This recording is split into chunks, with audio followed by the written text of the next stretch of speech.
Hi everybody, here we are again a year later, still making cocktails. I hope you are too. We had so much fun with it last year, of course, we turned it into a book, Raise Your Spirits, 21 Cocktails in 21 Acts, directed by David Nairn, Theatre Orangeville. All the proceeds went to support the theatre, and we had so much fun with it that we thought we'd do another series of cocktail videos for you this summer, and we're going to turn it into a book. A little bit of a twist this year, though, is that I'm going to be interviewing and mixing drinks with some of your favorite actors, playwrights, designers, backstage crew, all of that. So we're going to see what their favorite drinks are, maybe music that goes with it, and maybe a little snack or something that should go along with the drink. I want to I'm going to do one myself today. It's a drink that I really, really love. It's a cocktail called the Ideal Cocktail. And what better way to start?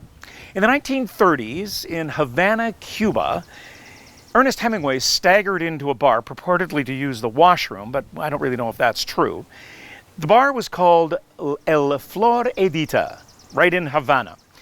Papa Hemingway, of course, came in and immediately took over the place and started ordering daiquiris for everybody and actually insisted that they change their daiquiri recipe to his idea, which was always twice the rum and cut the sugar. But Cosentino Vert, who was the owner and bartender there, was a maestro of cocktails, as opposed to just getting lit up on something that Hemingway maybe wanted to make.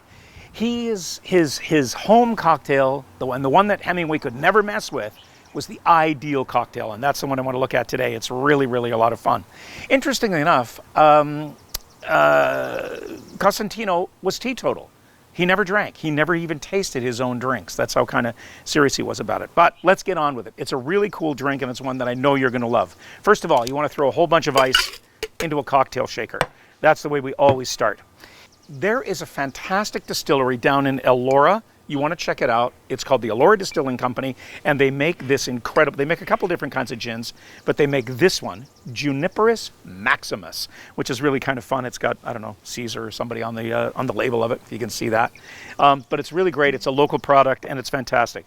We want to start by putting an ounce of that into our cocktail shaker. Boom, 1 ounce of gin. Then we're going to add 1 ounce of dry vermouth. We're making a martini kind of right now. Boom. But then we're going to add 1 ounce of sweet vermouth. I always like to use the Dolan's. It's really great. You can get it here at the Orangeville LCBO, but it's a really fantastic sweet vermouth. It's made in France. Right, now we've got that going. What else we want to add a teaspoon of Luxardo Maraschino liqueur. Now this is a little bit hard to find. You can find it here. I know they've got it at the Orangeville LCBO and they've got it around, and it's an amazing, amazing thing. It just adds not so much cherry or sweetness. It's got almost a little kind of almond kind of bitterness to it, but it does give you a little bit of residual sweetness. You want 1 teaspoon. If you got a bar spoon at home, that is 1 teaspoon. We're going to mix that up like that. And we're going to add 3/4 of an ounce of grapefruit juice. Pink if you've got it, which is kind of fun. 3/4 of an ounce. Boom, there we are. Don't ever, well, okay. Erase the don't ever. We're not going to stop the camera. Just you at home, forget I said don't ever. Use whatever grapefruit juice you have, but always use fresh juice. Lemon juice, lime juice. Your cocktails are just going to explode with flavor. The canned stuff is okay, but it's not quite the same. Okay, I think we got all the ingredients in there. We're going to give it a little shake. Oh, already it's starting to get cold. You want it to be ice, ice, ice, ice cold. Fantastic. Come on. Come on.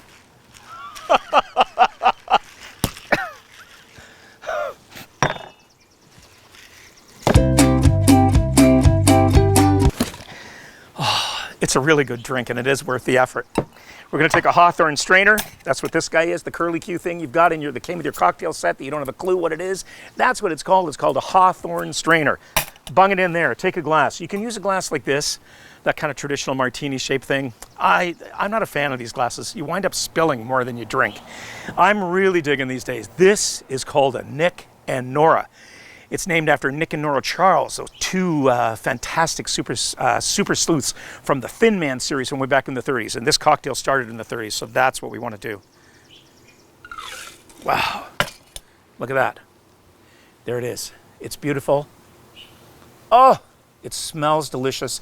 And weirdly enough, what you want to serve, if you want like a little snacky thing, try like almonds, like smoked, you know those like smoked almonds you can get, or any kind of almond. I think it's the maraschino that brings out whatever that is in the almond. It's really cool.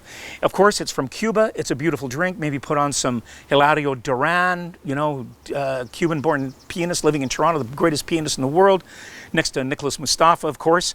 Maybe put on some Jane Bernat or even Buena Vista Social Club. Kick back and enjoy the ideal cocktail. Cheers.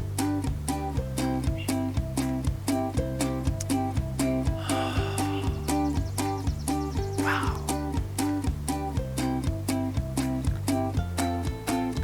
Oh, that is so good. See you soon.